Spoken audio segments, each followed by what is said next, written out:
Alam mo ba na posibleng nasa sinaunang panahon pa ang sikreto sa pagharap sa pinakamalalaking hamon sa buhay? Isipin mong kaya mong salubungin ang anumang pagsubok na parang walang kahit anong kayang gumambala sa kapayapaan mo. Parang may taglay kang lihim na lakas, di ba? Pero hindi ito katang-isip o pantasya. Ang superpower na yan ay galing sa isang pilosopiyang umusbong mahigit 2,000 taon na ang nakalilipas at hanggang ngayon epektibo pa rin. Ito ang Stoicism, isang sinaunang pananaw sa buhay na nagsasabing hindi natin kayang kontrolin ang lahat ng nangyayari, pero may lubos tayong kapangyarihan kung paano tayo tutugon sa mga ito. Sa panahong parang walang kasiguruhan kundi ang mismong kawalang kasiguruhan, baka ito na nga ang hinahanap nating sandigan. Pero heto ang tanong, paano kung ang Stoicism ay hindi lang pala para sa mga palaisip, kundi para sa mga nais kumilos? Ito ay tungkol sa pamumuhay na may saysay, tibay ng loob, at tunay na kaligayahan kahit gaano pa kagulo ang mundo sa paligid mo. Hindi ito pagtitimpi ng damdamin, kundi pag-unawa sa mga ito. Hindi ito pag-iwas, kundi tamang pakikitungo para maging mas buo, mas payapa, mas masaya ang buhay mo. Kung ikaw ay nasa gitna ng stress o dumaraan sa matinding pagsubok o simpleng naghahanap ng mas malalim na kahulugan sa araw-araw, nandito ka sa tamang lugar. Ngayong araw sisilipin natin ang karunungan ng Stoicism, kung paanong isang sinaunang pananaw ay makatutulong pa rin sa modernong pamumuhay natin ngayon. Hindi lang sa iniisip mo, kundi sa paraan ng pamumuhay mo.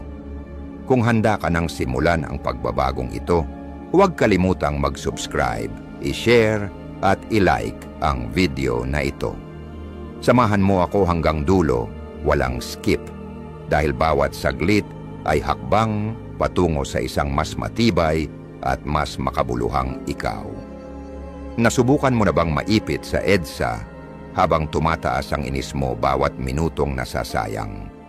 O kaya, habang nagsuscroll ka sa phone mo, may nabasa kang comment na biglang sumira sa araw mo?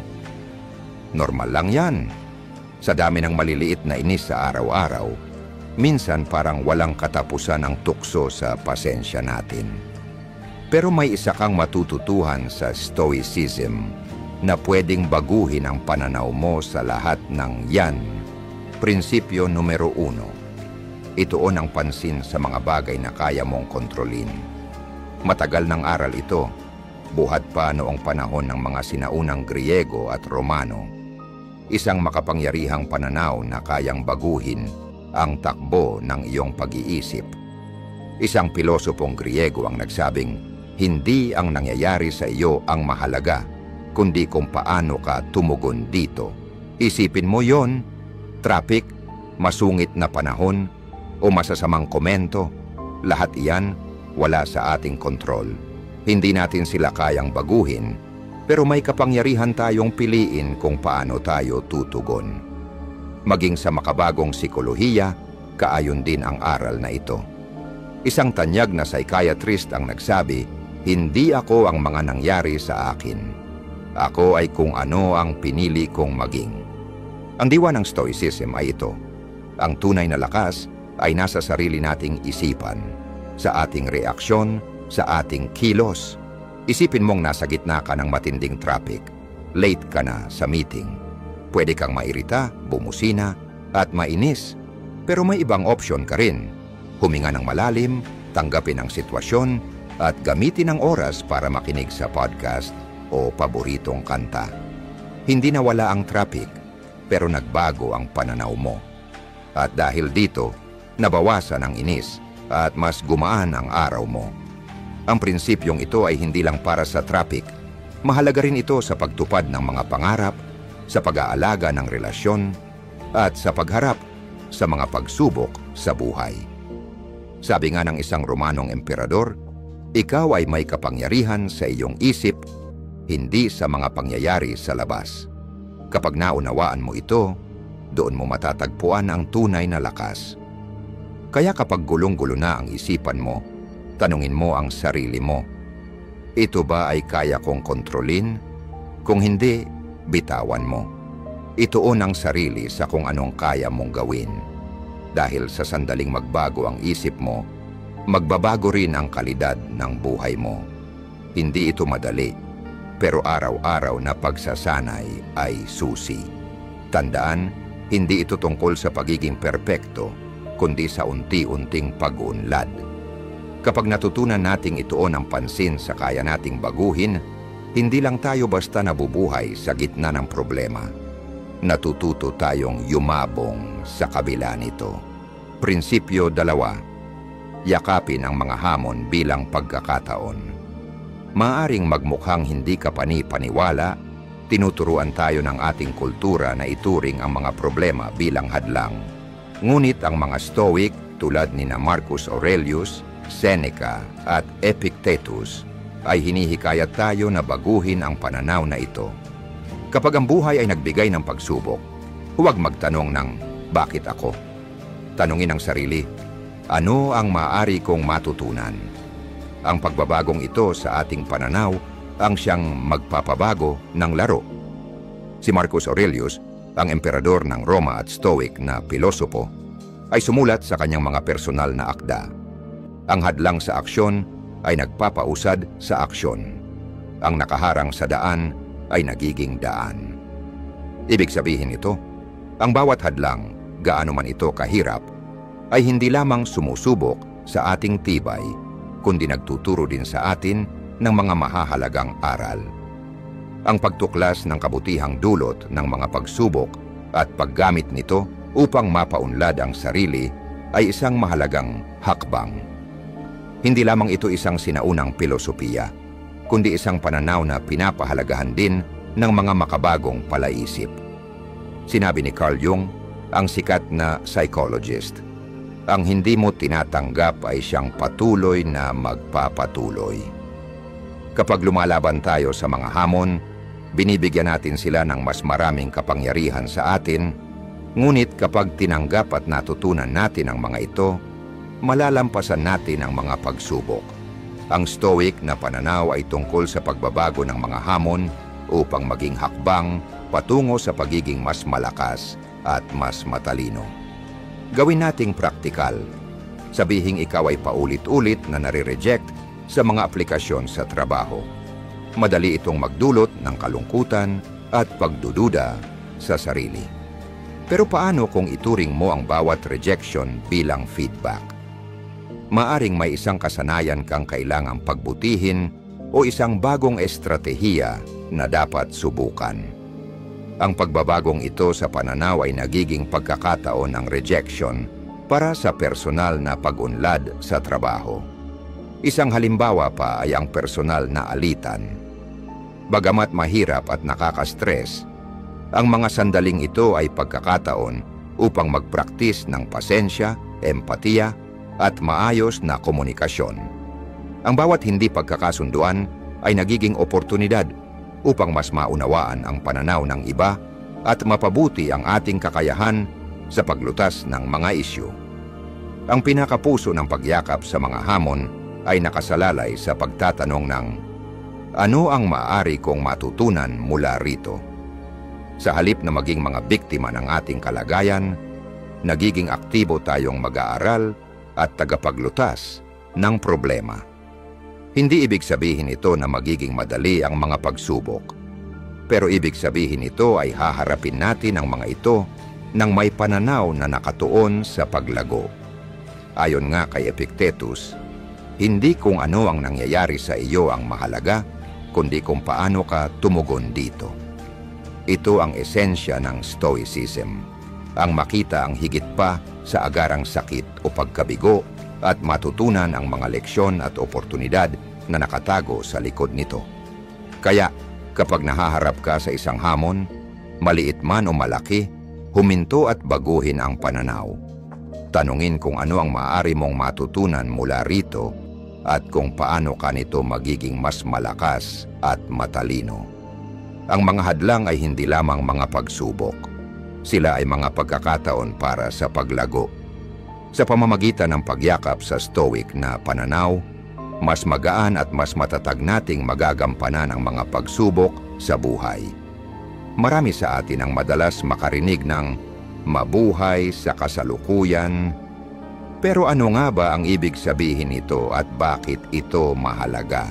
Prinsipyo 3. Mamuhay sa kasalukuyan. Ang ibig sabihin ng mamuhay sa kasalukuyan ay ganap na yakapin at maranasan kung nasaan ka ngayon, nang hindi nagpapadala sa mga alalahanin tungkol sa bukas o mga pagsisisi sa nakaraan. Ang buhay kasama ang lahat ng mga magagandang aspeto, hamon at mga sorpresa ay nangyayari sa ngayon. Hindi ito isang bagong konsepto. Ito ay matagal ng bahagi ng pilosopiyang Stoic at ipinahayag na rin ng mga dakilang isipan tulad nina Marcus Aurelius, Seneca at Epictetus at patuloy na inuukit ng mga modernong psychologist. Isang beses na sinabi ni Marcus Aurelius, huwag magbigay pansin sa nakaraan.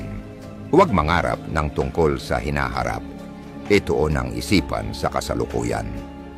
Naiintindihan niya na ang lakas ng pamumuhay sa kasalukuyan ay nasa kakayahan nitong mag-ugat sa atin, linisin ang ating isipan, at matutunan ang pagpapahalaga sa buhay habang ito ay nagaganap. Ngunit hindi madali ang manatiling naroroon. Madalas ang ating isipan ay puno ng mga iniisip, alalahanin, at mga ulit ng mga karanasan sa nakaraan. Ang mental na ingay na ito ay naglalayo sa atin mula sa yaman ng ngayon. Maganda ang sinabi ni Carl Jung, ang pinakamaliit na bagay na may kahulugan ay mas mahalaga sa buhay kaysa sa pinakamalaking bagay na walang halaga. Ang pamumuhay sa kasalukuyan ay nagbibigay ng kahulugan sa mga araw-araw na sandali, kaya't pinapayaman nito ang ating buhay ng higit pa sa ating inaasahan. Binanggit din ni Aristotle ang kahalagahan ng pagiging mulat sa kasalukuyan upang makamit ang eudaimonia, isang estado ng kaligayahan, kalusugan at kasaganaan. Naniniwala siya na sa pamamagitan ng pagtutok sa aming ngayon, makakamtan natin ang isang buhay na puno ng kabutihan at kasiyahan. Ang pagsasanay ng presensya ay nagsisimula sa mindfulness, ang pagbibigay pansin sa bawat sandali ng walang paghatol. Kapag kumakain ka, namnamin ang bawat kagat. Kapag naglalakad, pakiramdaman ang lupa sa ilalim ng iyong mga paa. Kapag nakikinig, pakinggan ng buo ang kausap mo nang hindi iniisip ang susunod mong sasabihin. Ang mga maliliit na bagay na ito ay nagbabalik sa atin sa kasalukuyan. Kaya't ang buhay ay nagiging mas makulay at puno ng kahulugan. Tama si Seneca nang sinabi niyang, ang tunay na kaligayahan ay ang magtamasa ng kasalukuyan nang walang pag-aalala tungkol sa hinaharap. Napansin niyang ang pagkabahala sa mga darating o mga nagdaang bagay ay nagpapawala ng kasiyahan sa kasalukuyan. Ang pamumuhay sa kasalukuyan ay hindi ibig sabihin na binabaliwala natin ang nakaraan o hinaharap. Ito ay tungkol sa paghahanap ng balanse kung saan natututo tayo at nagpaplano ng hindi tinatabunan ng alinman sa mga iyon. Sa balanse na iyon matatagpuan natin ang kapayapaan at kasiyahan. Bawat sandali ay may pagkakataon upang mag-reset at mag-focus muli. Dito sa kasalukuyan tayo nabubuhay, umiibig at bumubuo ng mga alaala. Kaya magsikap tayong maging mas presensya sa ating buhay. Pahalagahan natin ang ngayon dahil dito, sa sandaling ito, nagaganap ang tunay na buhay. Self-discipline, hindi tungkol sa mga mahigpit na schedule at walang kasiyahang buhay. Alam ko madalas na naiisip natin na ang salitang self-discipline ay may kinalaman sa mahigpit na mga plano at isang buhay na puno ng sakripisyo. Pero hayaang baguhin natin ang pananaw na ito. Ang self-discipline ay hindi tungkol sa paghihigpit ng ating buhay. Ito ay tungkol sa pagbibigay ng lakas sa ating sarili upang gumawa ng mga desisyon na akma sa ating pinakapayak na mga prinsipyo at pangmatagalang pangarap. Ito ay ang pagpili ng tamang bagay para sa atin, hindi ang mga madaling gawin sa ngayon. Sa kabuuan nito, Prinsipyo 4. Pagbuo ng disiplina sa sarili ay tungkol sa paghahari sa ating mga sarili. Ang pagbuo ng disiplina sa sarili ay nangangahulugang pagkakaroon ng kontrol sa ating sarili. Ito ay tungkol sa pagsasabi ng oo sa mga bagay na makikinabang tayo at hindi sa mga bagay na wala namang pakinabang sa atin, kahit na mahirap. Isipin mo, kung ito man ay ang pagtutok sa isang ehersisyo, ang mag-ipon ng pera kaysa sa pagbili ng mga bagay na hindi naman kailangan, o ang pagpatay sa Netflix para mag-focus sa isang proyekto, ang mga desisyong ito ay hindi agad magdudulot ng kasiyahan, ngunit naglalatag sila ng landas para sa pangmatagalang kasiyahan at tagumpay. Maraming sinasabi ang Stoic na filosofiya tungkol sa disiplina sa sarili. Si Marcus Aurelius, ang emperador ng Roma at Stoic na pilosopo, ay sumulat ng may kapangyarihan ka sa iyong isipan, hindi sa mga pangyayari sa labas. Maging aware sa ito at matutuklasan mo ang iyong lakas. Ang makapangyarihang pahayag na ito ay nagpapakita ng esensya ng disiplina sa sarili. Ang pagkontrol sa ating mga pagnanasa, emosyon at kilos sa kabila ng mga tukso at abala sa paligid. Ipinagpatuloy ni Seneca ang karunungang ito. Hinikayat tayo na maging matatag at kontrolin ang ating mga kagustuhan, imbes na tayo ang magpakontrol sa kanila. Alam niya na ang tunay na kalayaan ay nagsisimula sa loob, mula sa ating kakayahang pamahalaan ang ating mga sarili at ang ating mga pagnanasa. Ngunit bakit nga ba napakahalaga ng disiplina sa sarili? Ayon kay Aristotle, ang sinaunang pilosopong Griego, naniniwala siya na ang kahusayan at kabutihan ay nakakamtan sa pamamagitan ng mga gawain. Sa pamamagitan ng pagsasanay ng disiplina sa sarili, natututo tayong bumuo ng mga habits na maghuhubog sa atin upang maging pinakamainam na bersyon ng ating mga sarili. Hindi ito tungkol sa paminsang mga pagsubok ng lakas ng loob, kundi tungkol sa patuloy na paggawa ng mga desisyon na nakabase sa ating mga prinsipyo at pangmatagalang layunin. Ang prinsipyong ito ay tugma rin sa makabagong psikolohiya. Sinabi ni Carl Jung, isang tagapanguna sa larangan ng psikolohiya, ang kahalagahan ng pag-integrate ng lahat ng aspeto ng ating personalidad upang lubos na mabuhay. Ang integrasyong ito ay nangangailangan ng disiplina sa sarili habang tayo ay humaharap sa magkasalungat na pagnanasa at pinipili ang mga landas na magsusustento sa ating pangkalahatang kalusugan at paglago. Paano nga ba tayo makakabuo ng disiplina sa sarili sa ating araw-araw na buhay? Magsimula sa maliliit na hakbang. Pumili ng isang bagay na nais mong pagbutihin. Maaring ito ay ang iyong dieta, iyong routine sa pag-eehersisyo, o ang iyong mga gawi sa paggastos. Magtakda ng malinaw at abot kayang layunin at gawing isang araw sa bawat pagkakataon. Tuwing gagawa ka ng desisyon na umaayon sa iyong pangmatagalang layunin, pinapalakas mo ang iyong disiplina sa sarili. Paalala ni Epictetus, walang dakilang bagay na agad na nangyayari. Ang disiplina sa sarili ay binubuo ng maliliit, patuloy na hakbang. Ito ay tungkol sa progreso, hindi pagiging perpekto. Bawat araw ay nag-aalok ng bagong pagkakataon upang magsanay ng disiplina sa sarili, upang pumili ng mga hakbang na magdadala sa atin palapit sa ating mga nais maging. Isa itong paglalakbay, isang paglalakbay na nangangailangan ng paghahanap ng balanse sa pagitan ng ating mga nais ngayon at ang ating pinakamahalagang pangarap. Ito ay tungkol sa paggawa ng mga desisyon na maaring mahirap sa ngayon, ngunit sa huli, magdadala sa atin ng kaligayahan, kapayapaan, at tagumpay. Kaya, magkaisa tayo sa paglalakbay na ito at magtulungan sa pagpili ng tamang landas. Hindi lamang ang pinakamadali.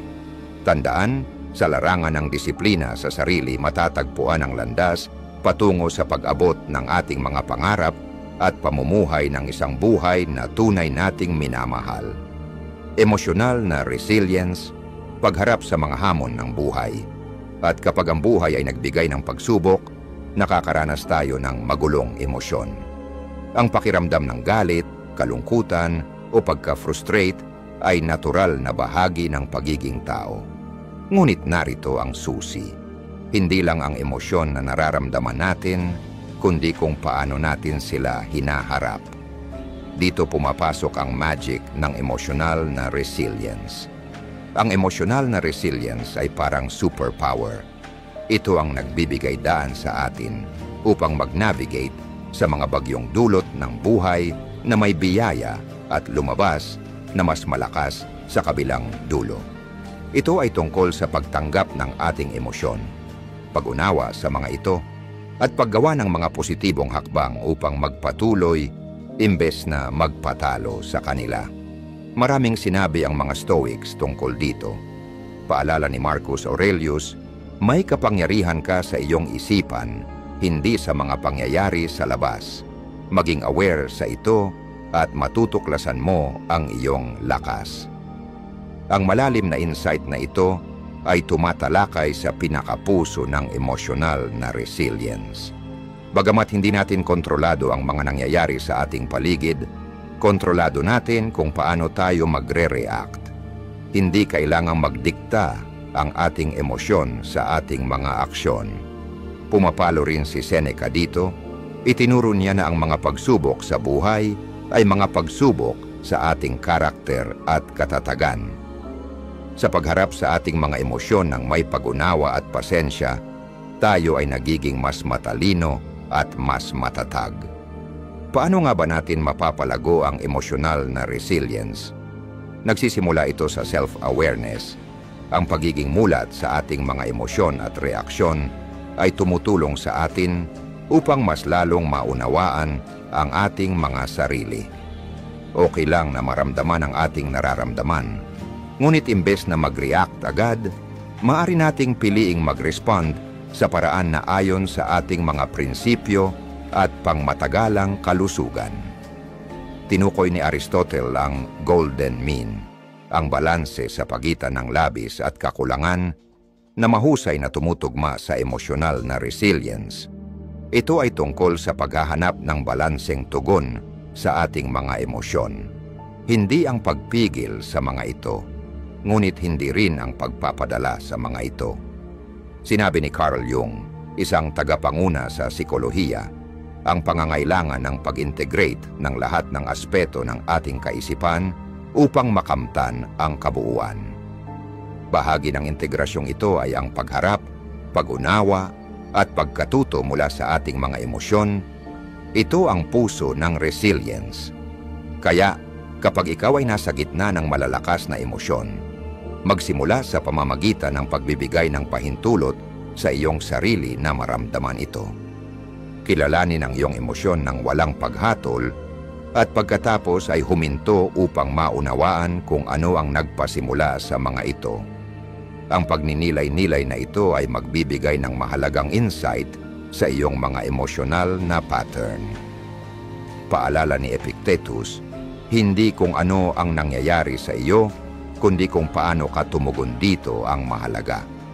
Ang makapangyarihang paalala na ito ay nagpapakita na ang ating mga reaksyon ang humuhubog sa ating mga karanasan. Sa halip na mag-react, maaari tayong mag-respond ng may layunin at positibong pag-iisip. Prinsipyo 5. Pag-develop ng emosyonal na resilience ay isang paglalakbay. Ang pagbuo ng emosyonal na resilience ay isang paglalakbay na nangangailangan ng pagiging maingat sa kasalukuyan, pagmumuni-muni sa sarili at pasensya. Ito ay tungkol sa pagbuo ng mga kasangkapan para sa pagharap sa mga pagsubok, tulad ng pagsusulat ng journal, pakikipag-usap sa isang pinagkakatiwalaang kaibigan, o pagsasanay ng mga relaxation techniques. At higit sa lahat, ang pagpapakita ng malasakit sa ating sarili habang pinapanday natin ang ating emosyon. Ang emosyonal na resilience ay hindi nangangahulugang iwasan ang mga negatibong emosyon. Ito ay ang matutong sumakay sa mga alon ng emosyon ng may biyaya na lumalabas na mas malakas at mas may malasakit sa ating sarili. Sa pagpapalakas ng ating emosyonal na resilience, binibigyan natin ang ating mga sarili ng lakas upang harapin ang mga hamon ng buhay ng may tapang at kahinahunan. Tanggapin natin ang paglalakbay na ito ng magkasama, nagtutulungan upang maging mas matatag sa ating emosyon at sa huli, magtaglay ng mas makulay at mas buo na buhay. Madalas ipaalala ng mga Stoics, sina Marcus Aurelius, Seneca at Epictetus, ang memento mori, hindi upang magdulot ng takot, kundi upang magbigay inspirasyon para sa mas malalim na pagpapahalaga sa bawat sandali. Naniniwala sila na ang pagpapalala ng kamatayan ay tumutulong sa atin na mabuhay ng mas buo, may kamalayan at may pasasalamat. Isinusulat ni Marcus Aurelius sa kanyang Meditations ang mga pagninilay tungkol sa pagiging panandalian ng buhay. Hinikayat niya tayo na mabuhay ayon sa ating mga pinahahalagahan at pagyamanin ang ating oras. Baka ngayong araw umalis ka na sa buhay. Hayaang ito ang magtakda ng iyong mga gagawin, sasabihin at iisipin. Hindi ito isang tawag para malungkot, kundi isang tawag para sa kaliwanagan. Pinapalakas tayo nito upang bitawan ang mga walang kabuluhang bagay at mabuhay ng may layunin at integridad. Si Seneca gayon din ay nagsalita tungkol sa pagiging maikli ng buhay. Hinihikayat tayo na huwag mag-aksaya ng oras kundi magtayo ng kahulugan. Naniniwala siya na sa pag-iisip tungkol sa kamatayan, tayo ay nabubuhay ng mas matalino at pinapahalagahan ang ating mga relasyon at mga karanasan. Si Epictetus naman ay binigyang diin ang kahalagahan ng pagtutok sa kasalukuyan at paggamit ng ating oras ng maayos. Prinsipyo 6. Paano natin maaaring yakapin ang memento mori sa ating mga buhay nang hindi ito nagiging mabigat o madilim? Ang unang hakbang ay ang pagbabago ng ating pananaw. Sa halip na matakot sa kamatayan, maaari natin itong ituring bilang isang malakas na motibasyon upang mabuhay ng mas buo. Ang memento mori ay hindi isang tawag para matakot, kundi isang paalala na ang buhay ay hindi permanente, kaya't nararapat lamang na pahalagahan natin ang bawat sandali. Hindi ito tungkol sa pagpapaliban ng ating mga pangarap o kaligayahan para sa isang hinaharap na hindi tiyak. Isipin mo kung ano ang mga bagay na matagal mo nang ipinagpapaliban. Isang malikhaing proyekto, pakikipag-ugnayan sa isang mahal sa buhay, o simpleng pagninilay at pagpapahalaga sa mga araw-araw na sandali. Ang memento mori ay nagsasabing, huwag gawing karaniwan ang ating oras. Itinutulak tayo nitong mamuhay ng tapat, magsabi ng ating totoo, magmahal ng buo, at maging present sa bawat sandali. Tinutulungan tayo nitong magpasalamat sa pagiging pansamantala ng buhay at pagpapalalim ng ating pasasalamat sa mga oras na mayroon tayo. Ang pag-alala na tayo'y mamamatay balang araw ay nagiging gabay upang tunay na magpahalaga sa araw na ito. Sa pagyakap sa memento mori, hindi tayo natatakot kundi natututo tayong magpasalamat, magbago, at lalong pahalagahan ang ating buhay. Upang ipagdiwang ang buhay, gawin nating mahalaga ang bawat sandali, hindi dahil natatakot tayo sa pagtatapos nito, kundi dahil iniibig natin ang buhay mismo. Mabuhay tayo ng may layunin, nang sa huli, kapag dumating na ang ating oras, wala tayong pagsisisi. Alam natin na tayo ay nabuhay ng buo, nagmahal ng tapat, at pinahalagahan ang kamangha-manghang paglalakbay ng buhay. Ang pagpapahalaga sa kasalukuyan at sa bawat pagkakataon kahanga-hanga kung paanong isang simpleng konsepto ay maaring magkaroon ng malalim na epekto sa ating buhay. Ito ay tungkol sa pagbabago ng ating focus mula sa mga bagay na wala tayo, patungo sa pagpapahalaga sa mga bagay na mayroon tayo. Ang pagsasanay na ito ay maaaring maging isang tunay na pagbabago sa ating pananaw, lalo na sa mga araw na parang laban sa hangin ang lahat. Ang mga Stoics, sa kanilang karunungan, ay laging nagsasabi ng tungkol sa pagpapasalamat. Naniniwala sila na ang kaligayahan ay hindi nakasalalay sa pagkakaroon ng mas marami, kundi sa pagpapahalaga sa mga bagay na mayroon na tayo. Si Marcus Aurelius, sa kanyang mga akda, ay laging ipinapaalala ang kahalagahan ng pagtutok sa kasalukuyan at paghahanap ng kagalakan sa mga simpleng bagay. Sabi niya, kapag gumising ka sa umaga, isipin mo kung gaano kalaking pribilehiyo na mabuhay, na huminga, mag-isip, mag-enjoy, at magmahal. Ito ang purong pagpapasalamat, ang pagkilala sa halaga ng buhay at ang mga biyayang ibinibigay nito sa atin araw-araw. Si Seneca naman ay nagbigay diin sa kung paano ang ating mga hangarin ay maaring maghatid sa atin sa maling direksyon, palaging naghahanap ng higit pa at hindi nakakahanap ng tunay na kasiyahan.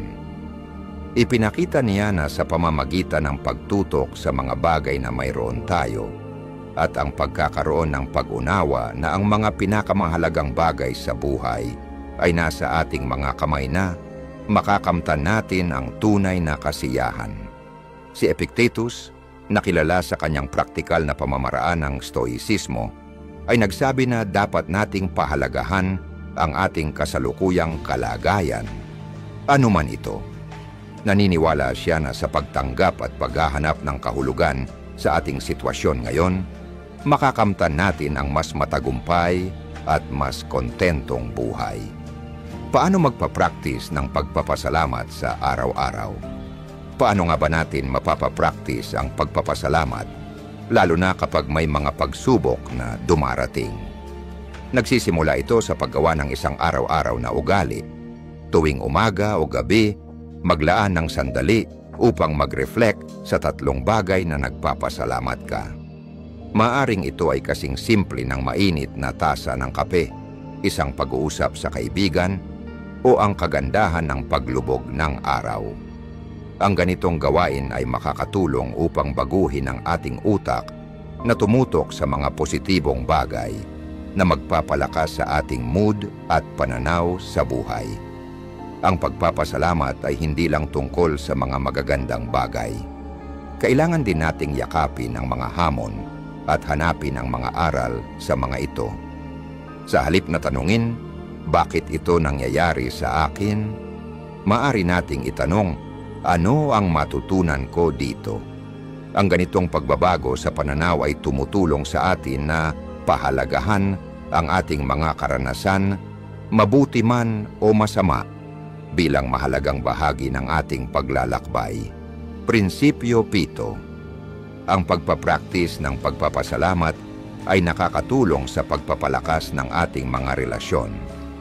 Sa pamamagitan ng pagpapahayag ng pagpapahalaga sa mga tao sa ating buhay, hindi lang natin pinapasaya ang kanilang araw, kundi pinapalakas din natin ang ating koneksyon sa kanila. Ang isang simpleng salamat ay may malalim na epekto. Ipinapakita nito na sila'y pinahahalagahan at minamahal. Si Aristotle ay nagsalita tungkol sa pag-alala sa kabutihan ng ating buhay at ang pagsusumikap na mamuhay ng isang marangal na buhay. Naniniwala siya na ang pagpapasalamat ay susi sa pagkamit ng eudaimonia, ang tunay na kaligayahan. Dahil ito ay nagbibigay daan upang pahalagahan natin ang kabutihan na nasa paligid natin at sa ating mga sarili. Pati na rin ang modernong psikolohiya ay sumusuporta sa mga benepisyo ng pagpapasalamat. Ayon sa mga pag-aaral, ang mga taong regular na nagpapasalamat ay nakakaranas ng mas kaunting pagkabahala, mas magaan ang kanilang tulog, at may mas positibong pananaw sa buhay. Tulad ng sinabi ni Carl Jung, ang salitang kaligayahan ay mawawala ang kahulugan kung hindi ito itatapat ng kalungkutan. Sa pamamagitan ng pagtanggap at pagpapasalamat sa buong spektrum ng ating mga karanasan, natutuklasan natin ang mas malalim at mas tapat na uri ng kaligayahan. Kaya't gawing pundasyon ng ating araw-araw na buhay ang pagpapasalamat. Ipagdiwang natin ang mga maliliit na tagumpay, pahalagahan ang mga sandali ng koneksyon, at humanap ng kaligayahan sa mga simpleng kasiyahan. Sa pagtutok sa mga bagay na mayroon tayo, hindi sa mga bagay na wala tayo, nagmumula sa atin ang isang pakiramdam ng kasaganaan at kaligayahan na nagmumula sa loob. Tandaan, hindi kaligayahan ang nagdadala sa atin ng pagpapasalamat. Ito ang pagpapasalamat na nagdadala sa atin ng kaligayahan. Punuin natin ang ating mga baso ng kalahating puno, itaas ito, at mag-toast sa kagandahan ng pagpapasalamat sa ating mga buhay. Isang tagay para sa paghahanap ng pilak na gilid kahit sa pinakamadilim na araw. Ang pagkilala sa personal na kahusayan at pagpapabuti ng sarili. Ang mga Stoics ay may malalim na pag-unawa sa personal na kahusayan. Naniniwala sila na ang kahusayan o birtud ang tanging mabuti at ang lahat ng ating ginagawa ay dapat magtulungan patungo sa pamumuhay ng isang marangal na buhay. Si Marcus Aurelius, halimbawa, ay isang pangunahing halimbawa ng isang tao na nagsusumikap para sa personal na kahusayan. Sinabi niya, huwag nang mag-aksaya ng oras sa pakikipagtalo kung ano ang dapat na isang mabuting tao. Maging isa. Ang simpleng ngunit makapangyarihang pahayag na ito ay sumasalamin sa diwa ng personal na kahusayan. Ang isabuhay ang mga pagpapahalaga na ating hinahangaan at magsikap na isabuhay ito araw-araw. Si Seneca naman ay binigyang diin ang kahalagahan ng pagpapabuti ng sarili at walang hanggang pagkatuto. Ipinagpapalagay niya na ang tunay na kahusayan ay nagmumula sa loob at nasasalamin sa ating mga aksyon at pagpili. Naniniwala siya na ang buhay ay dapat isagawa alinsunod sa kalikasan at dahilan. Si Epictetus naman ay nagbigay diin sa papel ng personal na responsibilidad sa pagkamit ng kahusayan. Itinuturo niya na ang ating mga reaksyon, emosyon at kalooban ay nasa ating kontrol at ang pagmaster sa mga ito ay susi sa pamumuhay ng isang marangal na buhay. Ano ang ibig sabihin ng personal na kahusayan? Prinsipyo 8, ang pagtutok sa personal na kahusayan. Ano ang ibig sabihin ng pagtutok sa personal na kahusayan sa ating pang-araw-araw na buhay? Nagsisimula ito sa pagtatakda ng personal na pamantayan batay sa ating mga pagpapahalaga at layunin, hindi ayon sa mga inaasahan ng lipunan. Pagdating sa tagumpay ng iba, mahalaga ang malaman kung sino tayo, maintindihan ang ating mga kalakasan at kahinaan, at gumawa ng mga hakbang upang magpatuloy na mag-improve. Ang personal na kahusayan ay hindi lamang tungkol sa tagumpay, kundi pati na rin sa ating resilience. Paano tayo tumutugon sa mga pagsubok at kabiguan, hindi lang sa mga tagumpay. Tulad ng sinabi ni Aristotle, ang kahusayan ay hindi aksidente. Ito ay palaging resulta ng mataas na layunin, taos-pusong pagsusumikap, at matalinong pagpapasya. Ipinapakita nito ang matalinong pagpili ng maraming alternatibo. Ang pagpili, hindi pagkakataon, ang tumutukoy sa iyong kapalaran. Ipinapakita nito na ang mga hamon ay hindi mga hadlang, kundi mga pagkakataon para matuto at mag-grow. Ang pagtutok sa personal na kahusayan ay nangangahulugang paglinang ng isang growth mindset, na concept na pinalakas ng modernong psikolohiya. Ito ay paniniwala na ang ating mga kakayahan at talino ay maaring mapabuti sa pamamagitan ng dedikasyon at pagsusumikap.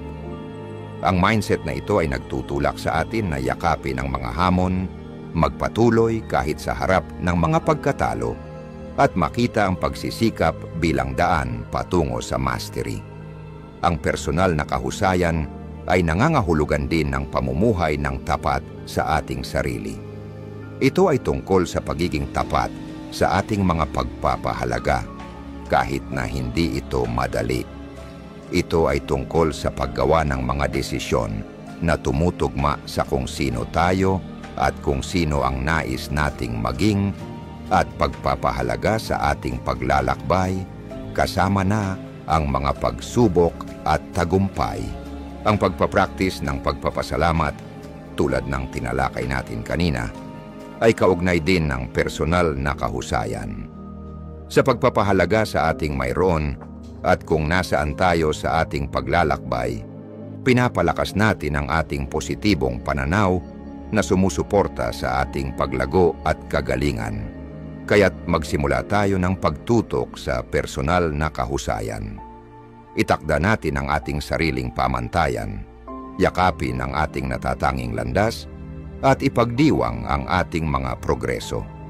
Tandaan, hindi tungkol sa pagiging perpekto. Ito ay tungkol sa pagiging proud sa kung sino tayo at kung paano tayo namumuhay. Ito ay tungkol sa pagdiriwang ng ating mga pagsisikap, pagkatuto mula sa ating mga karanasan, at patuloy na pagsusulong upang maging pinakamahusay na bersyon ng ating mga sarili. Pagpapahalaga sa sarili sa mundo ng social media, sa isang mundo na puspos ng social media, kung saan ang mga likes, follows at comments ay madalas na nagtatakda ng ating pagpapahalaga sa sarili, madali tayong mahulog sa bitag ng pagpapahalaga sa ating sarili batay sa opinyon ng iba. Ngunit narito ang isang nakakagaan ng loob na katotohanan. Ang iyong kahalagahan ay hindi nakabase sa panlabas na pag-apruba.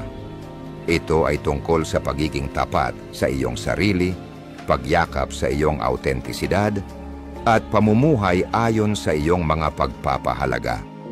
Ang mga Stoics, ang mga sinaunang pilosopong patuloy nating binabalikan para sa walang panahong karunungan, ay may maraming nasabi tungkol dito. Itinuturo nila na ang ating inner peace at kalayaan ay nagmumula sa pagtutok sa mga bagay na nasa ating kontrol, ang ating mga aksyon, mga pag-iisip, at ating integridad, hindi sa pabago-bagong opinyon ng iba. Si Marcus Aurelius ay matalino nang sinabi, "Madalas kong naiisip kung paano ito na bawat tao ay mas mahal ang kanyang sarili kaysa sa lahat ng iba pang tao. Ngunit itinataas pa rin ang halaga ng kanyang opinyon ng iba kaysa sa kanyang sariling opinyon." Ang nakakagulat na obserbasyon na ito ay nagpapakita ng isang paradox na marami sa atin ang pinagdadaanan. Pinapahalagahan ang mga paghuhusga ng iba kaysa sa ating sariling pagpapahalaga sa ating sarili. Si Seneca ay umangkop sa ganitong pananaw sa pamamagitan ng pagbibigay diin sa kahalagahan ng pamumuhay ng isang buhay na tapat sa ating sarili. Hindi ang isa na hinubog ng mga inaasahan o pag-apruba ng iba. Naniniwala siya na ang tunay na kasiyahan ay nagmumula sa loob, mula sa pamumuhay ng isang buhay na tumutugma sa ating mga prinsipyo at pagpapahalaga. Si Epictetus naman ay nagturo na ang pag-aalala tungkol sa opinyon ng iba ay nasa labas ng ating kontrol at sa makatuwid, hindi karapat-dapat sa ating enerhiya. Hinihikayat niya tayo na magtutok sa ating mga aksyon at mamuhay ng may birtud, dahil dito nakasalalay ang ating tunay na kapangyarihan. Prinsipyo siyam, pag-aalaga sa sarili at pagpapahalaga sa ating tunay na pagkatao. Paano nga ba natin sisimulang alagaan ang ating sarili at mas pagtuunan ng pansin ang pagiging tapat sa ating tunay na pagkatao kaysa sa iniisip ng iba? Una, kailangan nating maintindihan na tayo ang may kontrol sa ating kwento sa buhay. Tayo ang may kapangyarihang magtakda ng ating halaga, hindi ang lipunan, hindi ang ating mga taga-subaybay sa social media, ni hindi ang mga tao sa ating paligid. Ang halaga natin ay nakabase sa kung sino tayo, sa mga pagpapahalagang ating pinaninindigan, sa kabutihang ipinapakita natin, at sa pagsusumikap na maging pinakamahusay na bersyon ng ating sarili. Pangalawa, mag-practice ng self-reflection. Tanungin ang iyong sarili, kanino ba ang buhay ko? Gumagawa ba ako ng mga desisyon batay sa aking mga nais o sinusubukan kong magkasya sa inaasahan ng iba? Ang pagsusuri sa mga tanong na ito ay makakatulong upang muling itama ang ating mga hakbang at tiyakin na ang ating mga desisyon ay tumutugma sa ating tunay na pagkatao. Pangatlo, yakapin ang pagiging vulnerable. Ang pagiging tapat sa ating sarili ay nangangahulugang pagiging bukas tungkol sa ating mga kahinaan at pagkakamali, at pag-unawa na ang perpeksyon ay isang ilusyon. Okay lang na maging work in progress, magkamali at matuto mula dito. Ang ganitong uri ng autentisidad ay magdadala ng mga tamang tao sa ating buhay, mga tao na tunay na magpapahalaga sa ating pagiging tunay. Bukod dito, alalahanin ang mga salita ni Aristotle tungkol sa golden mean, ang paghahanap ng balanse sa buhay. Kung ilalapat natin ito sa ating labis na pag-aalala sa opinyon ng iba, ito ay tungkol sa paghahanap ng tamang balanse sa pagitan ng pagtanggap ng makatarungang feedback at ang pagpapanatili ng ating autonomiya at pagpapahalaga sa sarili. Sa pag-integrate ng Stoic mindset sa ating buhay, nauunawaan natin na ang ating halaga ay nakabase sa ating mga birtud, mga aksyon, at ang ating dedikasyon sa pamumuhay ng makulay at makatarungang buhay, hindi sa mga panlabas na papuri o pag-uapruba. Ito ay tungkol sa pagtatayo ng isang malakas na panloob na pader na hindi matitinag ng mga pabago-bagong opinyon ng iba. Mag-commit tayo na pahalagahan ang ating sarili sa kung sino talaga tayo, hindi sa bilang ng mga likes, follows o ang pag-apruba ng iba. Pagiging tapat sa sarili at pag-uunawa sa ating tunay na halaga. Madalas nating naririnig ang mga salitang ito. Ang halaga natin ay hindi nakabase sa kung ano ang nakikita ng iba, kundi sa kung sino tayo sa kabila ng lahat ng ingay sa paligid. Kapag ipinakita natin ang ating tunay na sarili, nagiging bukas tayo sa pagbuo ng mga relasyon na tunay at may kahulugan. Sa bawat hakbang na gagawin natin upang yakapin ang ating pagkatao, magbubukas tayo ng pinto para sa mas tunay at mas malalim na koneksyon sa iba. Tulad ng sinabi ni Epictetus, hindi natin makokontrol ang opinyon ng iba, ngunit makokontrol natin ang ating mga aksyon. Sa huli, ang pinakamahalaga ay ang ating paggalang sa sarili at ang ating malasakit sa paggawa ng mabuti, anuman ang tingin ng iba. Ang pagiging tapat sa sarili ay nagiging susi sa ating personal na kalayaan at tunay na kasiyahan. Sa ganitong paraan, nakakapagbigay tayo ng liwanag sa mundo sa pamamagitan ng ating sariling autentisidad at kabutihang loob. Tiyak, ang mga hakbang na ito ay hindi palaging madali, ngunit sila ang maghuhubog sa atin tungo sa isang buhay na puno ng tunay na halaga. Let's commit to living authentically, with courage and clarity, always remembering that our worth is inherent and unique. By being true to ourselves, we not only enrich our own lives, but also inspire others to do the same. Prinsipyo 10. Pagtanggap sa pagbabago, isang susi sa paglago at kaligayahan. Ang pagtanggap sa pagbabago ay hindi lamang mahalaga, ito ay isang kinakailangan para sa ating personal na pag-unlad at kaligayahan. Ang tanging tiyak sa buhay ay ang pagbabago. Kapag natutunan natin itong yakapin at tanggapin, nagiging mas madali at mas magaan ang pag-navigate sa mga pagbabago. At nakakakita tayo ng mga oportunidad sa bawat pagbabago. Tulad ng sinabi ni Marcus Aurelius, Tanggapin ang anumang dumating sa iyo na nakawoven sa pattern ng iyong tadhana, sapagkat ano pa ba ang mas akma sa iyong mga pangangailangan. Ang malalim na pagtanggap sa pagbabago bilang bahagi ng buhay ay nagbibigay sa atin ng pananaw na bawat pagbabago, kahit pa ito ay mabuti o masama sa ating pananaw, ay may dahilan at bahagi ng ating kwento. Si Seneca naman ay nagturo na ang labis na attachment sa ating kasalukuyang kalagayan ay maaring magdulot ng pagkabigo. Dahil sa huli, ang mga kalagayan ay magbabago. Ipinayo niya na maging flexible tayo at tanggapin ang pagbabago bilang isang bahagi ng ating personal na pag-unlad at kaligayahan.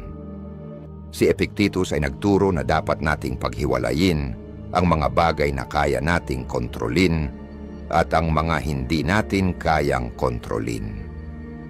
Bagamat hindi natin kayang kontrolin ang mga panlabas na pangyayari, kaya nating kontrolin ang ating mga reaksyon patungkol dito. Ang mindset na ito ay nagbibigay lakas sa atin upang tanggapin ang mga pagbabago at makahanap ng mga pagkakataon para sa paglago sa bawat hakbang na ginagawa natin. Paano nga ba natin matututunang tanggapin ang pagbabago? Pagtanggap sa pagbabago bilang isang natural na bahagi ng buhay. Una, kailangan nating tanggapin na ang pagbabago ay hindi maiiwasan. Ito ang natural na pagkakaayos ng mundo. Ang mga panahon ay nagbabago, ang mga tao ay dumaan at lilisan, at pati na ang ating mga katawan ay nagbabago at nagsusustento. Ang pagtanggap sa pagbabago ay nangangahulugang pagtanggap sa buhay mismo, pagpapraktis ng mindfulness. Pangalawa, ang pagiging naroroon sa kasalukuyan ay nakakatulong sa atin upang pahalagahan ang ating mga kasalukuyang karanasan nang hindi nakakapit sa mga ito. Ang ganitong kamalayan ay nagbubukas sa atin ng puwang para tanggapin ang mga pagbabago kapag dumating na ang oras na kailangan nating pakawalan ang mga karanasang ito. Paghahanap ng mga aral sa pagbabago. Pangatlo, sa bawat pagbabago sa ating buhay, anuman ang hirap o saya na dulot nito, laging may mga pagkakataon para matuto at lumago. Imbes na tanungin ang ating sarili, bakit ito nangyari sa akin? Maaari natin tanungin, ano ang matututunan ko mula rito? Ang ganitong pagbabago sa pananaw ay maaaring gawing mga hakbang ang mga pagsubok at magbigay daan sa ating paglago. Si Aristotle ay nagbigay diin sa kahalagahan ng pamumuhay ayon sa birtud bilang susi sa kaligayahan. Bahagi ng birtud ang pagiging adaptable, ang kakayahang makibagay sa mga pagbabago sa buhay ng may kahinahunan at karunungan. Ipinapakita nito na ang balansing buhay ay matatagpuan sa kakayahang yakapin ang mga pagbabago. Ang modernong psikolohiya ay sumusuporta rin sa Stoic na pananaw na ang pagbabago ay isang oportunidad, hindi isang banta. Ang pagtanggap sa pagbabago sa halip na takot dito ay nakakatulong upang mabawasan ang ating stress at pagkabalisa at pinapalakas ang ating kakayahan upang magpatuloy sa kabila ng mga pagsubok ng buhay. Ang pagpapalaganap ng pagpapahalaga at kabutihan sa lahat, ang pagpapalaganap ng pagpapahalaga at kabutihan sa lahat. Ngayon, habang tayo ay naglalakbay sa buhay, napakahalaga din ng pagpapalaganap ng kabutihan at malasakit sa iba. Ang Stoic na filosofiya ay hindi lamang nakatuon sa sarili, binibigyang diin nito ang kahalagahan ng pagkakaroon ng malasakit at empatiya para sa iba. Tulad ng sinabi ni Marcus Aurelius, ang hindi nagbibigay ng benepisyo sa pinakakawan ay hindi nagbibigay ng benepisyo sa pukyutan. Binibigyang diin nito ang koneksyon natin sa bawat isa. Ang ating kagalingan ay kaugnay ng kagalingan ng iba. Sa ating pagiging mabait at makatarungan, hindi lamang natin tinutulungan ang iba, kundi tinutulungan din natin ang ating mga sarili na mapanatili ang ating kasiyahan at kapanatagan. Si Seneca ay nagbigay ng mahalagang paalala na ang kabutihang loob ay hindi dapat magtangi ng tao. Kahit ang mga nagkamali sa atin ay nararapat na maging pakiramdam ng awa at pag-unawa dahil tulad din nila tayo ay dumadaan sa sariling mga hamon at limitasyon.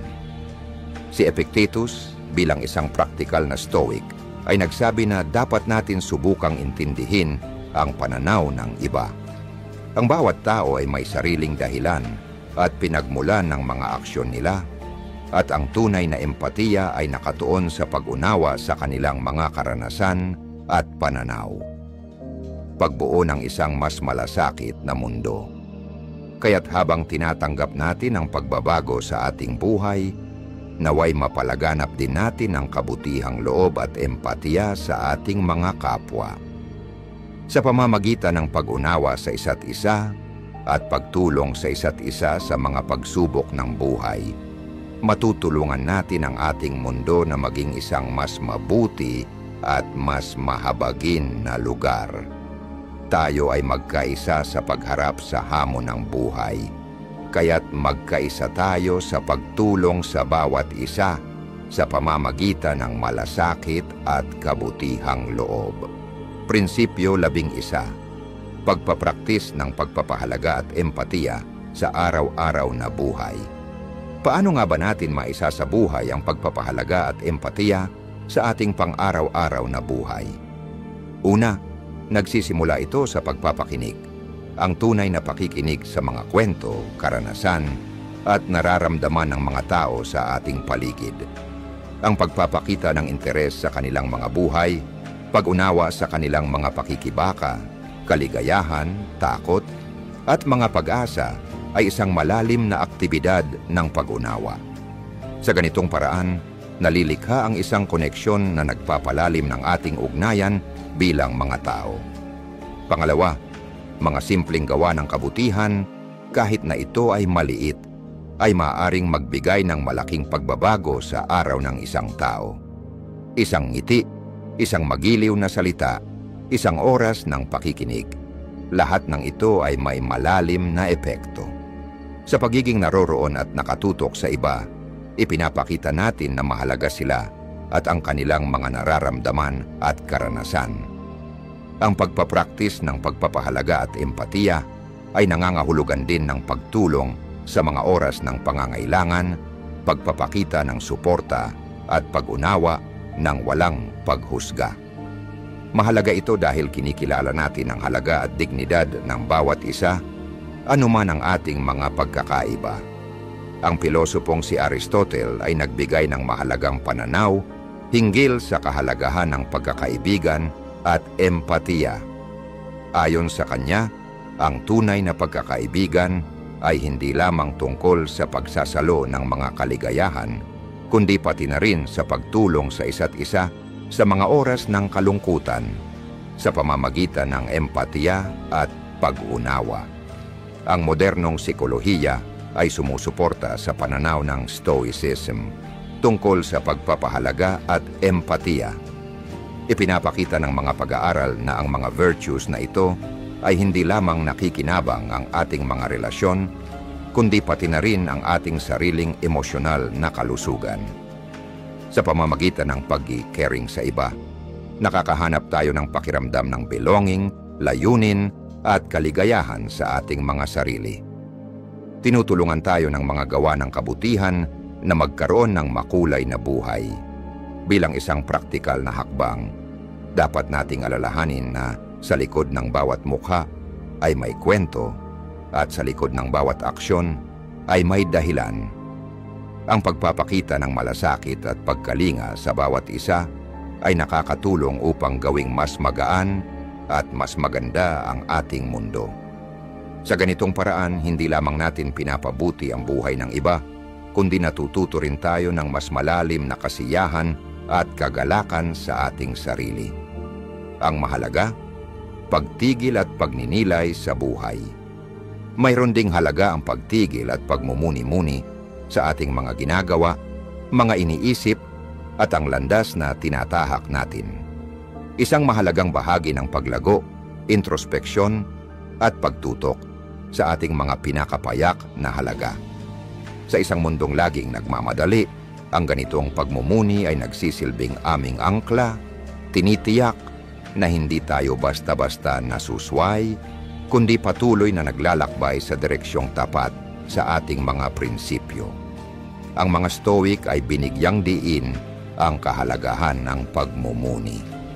Si Marcus Aurelius, sa kanyang mga akdang Meditations, ay nagbigay ng halimbawa ng pagmumuni sa sarili. Hindi lamang siya isang emperador, naglaan siya ng oras upang suriin ang kanyang buhay, mga desisyon at moral na kompas sa pamamagitan ng pagsusulat. Nakita niya ang pagmumuni bilang isang mahalagang bahagi ng pamumuhay ng isang buhay na may layunin at birtud. Ayon sa kanya, ang kaligayahan ng iyong buhay ay nakasalalay sa kalidad ng iyong mga pag-iisip. Ipinapakita nito na ang ating panloob na dialogo ay may malalim na epekto sa ating panlabas na realidad. Si Seneca ay nagmungkahi ng regular na pagsusuri sa sarili upang mapalago ang karunungan at pagpapabuti. Inihalin tulad niya ang buhay sa isang dula at ipinayo na kung minsan ay suriin natin ang ating mga ginagampanang mga papel. Tumatanggi ba tayo sa papel na ating nais pagganapan? Tumutugma ba ang ating mga aksyon sa script na pinapahalagahan natin? Si Epictetus, sa kanyang mga aral, ay nag-encourage na tapusin ang bawat araw ng pagsusura sa ating mga aksyon at pananaw. Hindi ito tungkol sa pagiging mapanuri o paghusga sa ating sarili, kundi sa pagpapalago ng ating kamalayan sa sarili at personal na pag-unlad.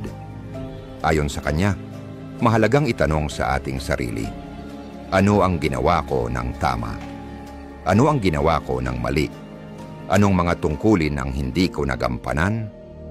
Sa mga ganitong tanong, natutulungan tayo upang magpatuloy sa tamang landas at makapag-adjust patungo sa ating mga ideal. Paano natin isasagawa ang pagsusuri sa buhay sa makabagong panahon? Gawing ugali maglaan ng ilang minuto araw-araw bago matulog, halimbawa, upang magmuni tungkol sa iyong araw. Ano ang iyong mga tagumpay? Saan ka nahirapan? At paano ka tumugon? Ang ganitong pagmumuni ay maaaring magsimula sa isang mental na ehersisyo, ngunit ang pagsulat nito ay maaaring magpataas ng benepisyo dahil ito ay nagiging isang konkretong tala ng iyong paglalakbay. Gamitin ang pagninilay bilang kasangkapan ng pasasalamat sa pagsusuri ng iyong araw, maglaan ng sandali upang kilalanin ang mga sandali ng kaligayahan, kabutihan, o mga aral na natutunan. Ang pasasalamat kasabay ng pagmumuni ay tumutulong sa atin na pahalagahan ang maliliit at malalaking sandali na nagpapalago sa ating kabuuang pag-unlad. Isagawa ito ng may kabaitan at malasakit sa sarili. Ang pagmumuni ay hindi para sa pagpaparusa sa sarili. Dapat ay tingnan natin ito bilang isang pagkakataon na matuto at lumago. Magkaroon ng malasakit at pag-unawa sa sarili tulad ng kung paano natin tutulungan ang isang mabuting kaibigan. Si Aristotle ay nagsabi na ang pamumuhay ng isang buhay na mapagninilayan ay mahalaga upang magkaroon ng tunay na karunungan.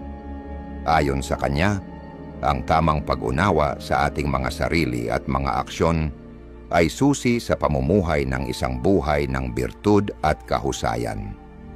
Sa modernong psikolohiya, ang mga benepisyo ng regular na pagmumuni ay napatunayan, kabilang ang mga pagpapabuti sa kalusugang pangkaisipan, kalinawan ng layunin, at personal na pag-unlad. Ang pagmumuni ay isang kasangkapan upang matutunan ang mga karanasan, maproseso ang mga emosyon, at makagawa ng mas matalinong desisyon sa hinaharap. Prinsipyo 12. Pagbibigay pansin sa pagninilay at pagsusuri. Maglaan tayo ng oras upang isabuhay ang pagninilay at pagsusuri ng regular. Hayaan itong maging gabay natin na magtitiyak na hindi tayo basta-basta dumadaan sa buhay, kundi aktibong hinuhubog ito ayon sa ating mga pinahahalagahan. Sa bawat pagkakataon na magbalik loob, natututo tayong magpatuloy ng may higit na kaalaman, mas malalim na pag-unawa, at mas tapat na koneksyon sa ating pinagmulan at mga pangarap. Pahalagahan natin ang paglalakbay ng introspeksyon dahil sa pag-alam sa ating mga sarili ay natutuklasan natin ang landas patungo sa tunay na kaligayahan at kagalakan. Ang mga aral mula sa Stoicismo ay hindi lang mga sinaunang kaalaman. Sila ay mga life hacks na makatutulong sa atin upang mas malampasan ang stress, gumawa ng mas tamang desisyon, at makahanap ng kapayapaan sa gitna ng kaguluhan. Tandaan, hindi ang mga pagsubok sa buhay ang nagtatakda sa atin, kundi ang lakas na nahanap natin sa pagharap sa mga ito, ang karunungan na ating nakuha, at ang malasakit na naipapakita natin. Bawat hakbang, bawat pagmumuni, at bawat akto ng kabutihan ay isang pahina sa obra maestra na tinatawag nating buhay. Kaya't huwag lang tayong magtaglay ng buhay, magsikap tayong mabuhay ng masigla, may layunin, at tapat sa ating sarili. Habang nagpaalam tayo ngayon, kay inaanyayahan ko kayong huwag hayaan na matapos ang inspirasyong ito dito. Makikita ninyo sa screen ang isang playlist na puno ng mga kwento, karunungan, at mga estratehiya na makakatulong sa inyo na mas matutunan kung paano dumaan sa mga liko-liko ng buhay ng may grace at resilience. Pindutin ito, sumisid ng mas malalim, at patuloy na hubugin ang pinakatunay na bersyon ng inyong sarili. Magkasama, magpatuloy tayo sa paglago, pagmumuni, at pagtanggap sa maganda at masalimuot na kalikasan ng buhay. Maraming salamat sa pagbabahagi ng oras na ito sa akin. Hanggang sa muling pagkikita, tandaan, mabuhay hindi lamang para sa palakpak, kundi para sa layunin, ang layunin ng pagiging pinakatunay na sarili.